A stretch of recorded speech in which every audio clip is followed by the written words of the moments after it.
Écoutez ce portrait, oui fermez bien vos becs. Je dois vous raconter la tricoteuse de Port-Manec. Elle vit dans un château façonné par le temps, dessiné par les rires de ses petits enfants. Certes elle a quelques rides, mais l'œil vif qui pétille, un rire inégalable, malice de petite fille. Un petit peu mal au dos, quelques douleurs aux hanches. Pourtant elle court toujours si l'on vient le dimanche. Elle habite seule c'est vrai, mais vit avec plein de monde. Enfants, petits enfants et même arrière-petits. Tous ceux-ci font silence s'il y a mamie qui gronde. Comme tous pourrait tuer pour une tranche de son rôti. Parfois l'après-midi ou très tôt le matin, elle révèle son pouvoir, magie entre les mains. Peu sur terre l'ont vu faire, d'ailleurs peu me croiront. À Port-Manec vit une magicienne à l'incroyable don.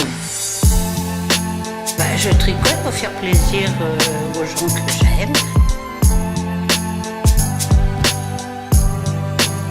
Leur faire des beaux pulls verts et tout. Et puis disons que je ne sais pas rester inactive, ça m'occupe. Voilà.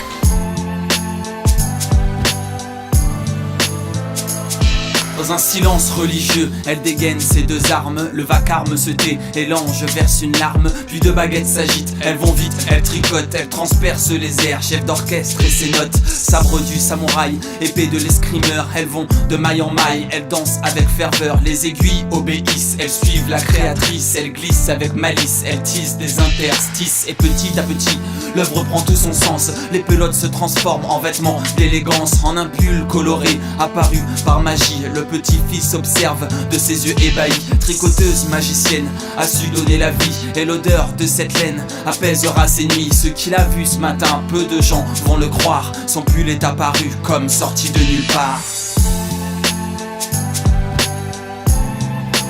Quand j'étais petite, j'ai une grand-mère.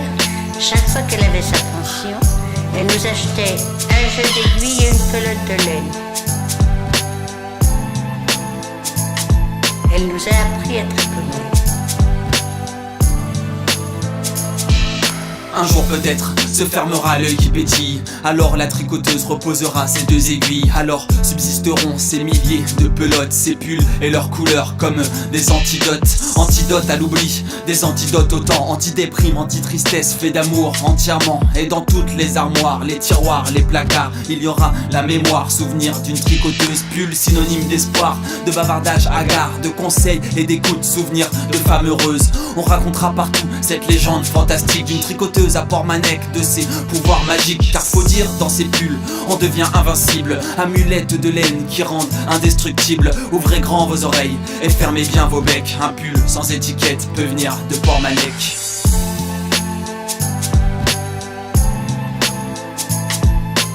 On s'est couché à 2h du matin. Et quand je suis partie le lendemain, je me dis, mais tu sais ce qu'ils ont dit les dames, parce qu'elles chantaient à l'accordéon, puis on a chanté. Ils m'ont dit, on croirait pas qu'elle a l'âge qu'elle a.